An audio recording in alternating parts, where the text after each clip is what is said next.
Greetings, my dudes and dudettes. Today we're doing one of your picks once again. This weapon has been requested almost as much as the Trumna, which I might revisit tomorrow.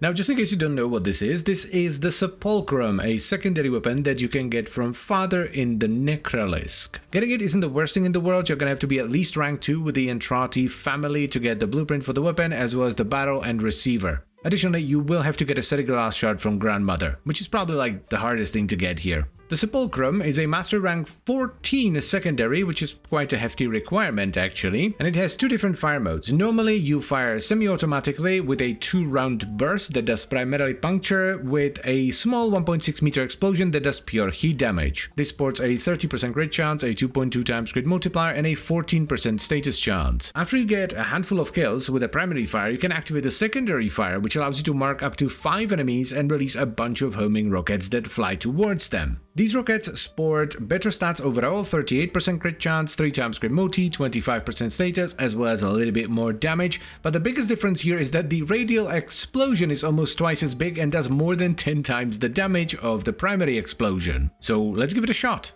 shall we?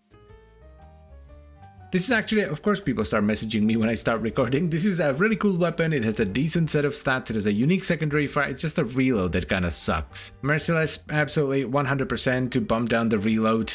3.1 seconds is, well, bad, but it's better than 4 seconds. We could also run the Parazon mod. What is it called? Blood for ammo? Galvanized diffusion. I don't think I would run galvanized crosshairs, but I'm gonna try them. Generally with weapons like these, I don't like to go for headshots, but let's give it a shot. Let's also not forget about prime target crackle. Let's actually move them over here. I think corrosive and cold is gonna be the way to go here, because cold, we're gonna get the extra crit stuff from cold, and the cold is also gonna combine with the heat from the explosion to give us blast. So we end up with corrosive, cold, and blast. What else? Lethal torrent. Sounds good. Some fire rate and multi-shot. And for the last one, I guess we could double down on crit with primed pistol gambit. I mean, we're running like a very crit-focused setup. This does give you a lot of crit chance though already. I don't know.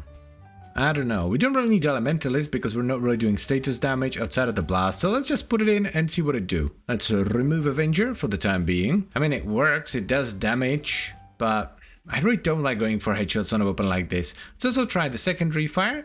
So we mark a bunch of enemies and then press it again, and someone's messaging me. Again! I am a popular man today.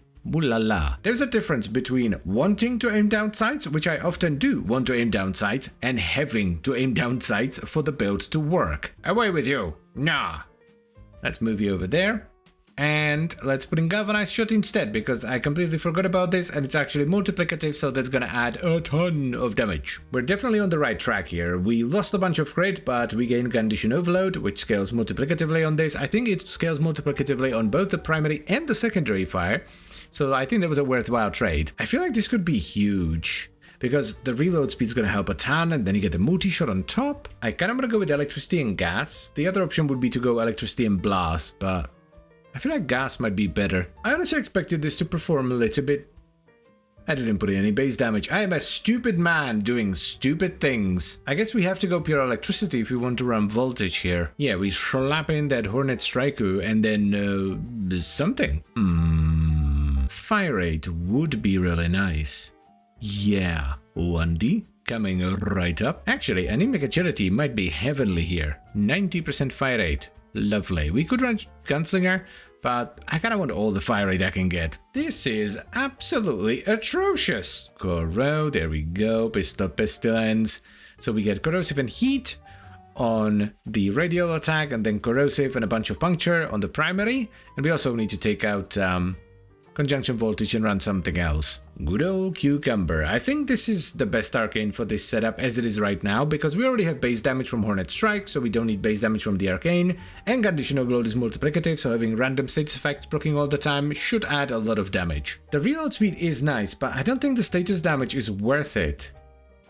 Like, unless we run heated charge, but then we can't fit in the elementalist.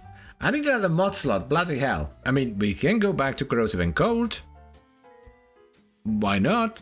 We get the corrosive coat and then corrosive and blast. Oh god, no, no, no, no, no. I am not using this without fire rate. No, no, no, no, no. That's just painful. Goodbye. Cold, fire rate. Welcome back, enemy agility. We missed you. Oh yeah, let's try the secondary fire as well.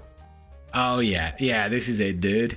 This is awesome. This is it, my dudes and dudettes. Finally something works. I do wanna take it up a notch, so let's put Avenger back in. Let's add Harold for priming. Oh, ho, ho, I think we have a build on our hands. Yes, finally. Took a bloody while, but fabulous.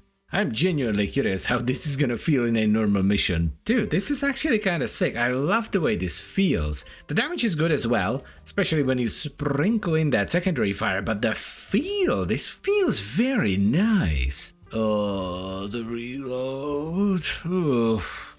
Yeah, if you're gonna run this, just run blood for ammo and do a Parazon finisher every now and then.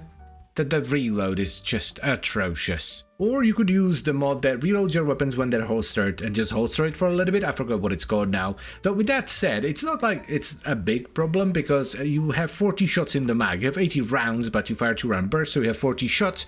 So at least you don't have to reload it all that often. Alrighty, Acolyte time. Show me the dippers. Where did you go? There you are. Ooh. That's actually terrific damage. That is actually terrific damage, and that's without the secondary fire. The secondary fire hits considerably harder. I am impressed. I like this.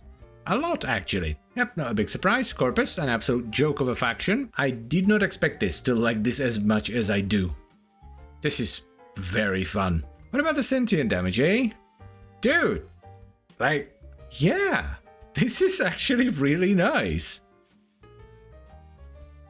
So, here's the final build for the Sepulcrum, and it's actually really fun. I enjoyed this a lot. We're running Galvanized Diffusion for multi-shot, Hornet Strike for base damage, Galvanized Shot for status chance and multiplicative Condition Overload. Then we have Primed Pistol Gambit or Galvanized Crosshairs if you don't mind going for headshots, as well as Primed Target Cracker for crit chance and damage. We follow that up with Enemy Agility for a ton of fire rate and top it all off with Pistol Pestilence and Jolt for corrosive damage and status chance. Now, since Condition Overload from Galvanized Shot is multiplicative here, Secondary Encumber is a really strong arcane because it randomly procs all kinds of status effects, adding in a lot of extra damage scaling. However, we did help the weapon quite a bit in the end. We're running Arcane Avenger on our frame, though this can be somewhat negated if you're running Galvanized Crosshairs instead of Primed Pistol Gambit. We're also running 2 Emerald Archon charts for more maximum corrosive procs, though this doesn't help a ton because most of the time the enemies die well before we can actually go beyond the normal cap of corrosive. And finally, we're also running a Priming Pet, which on a weapon that has multiplicative Condition Overload scaling is always very, very good. It's not as good as it might be on other weapons because we do have Secondary Encumber and the weapon has AoE, so it procs a lot of status effects on its own, but it still helps.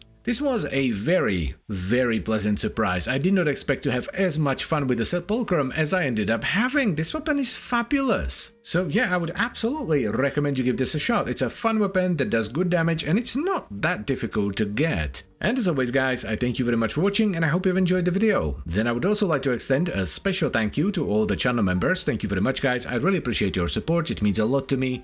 And I'll see you next time. Bye bye.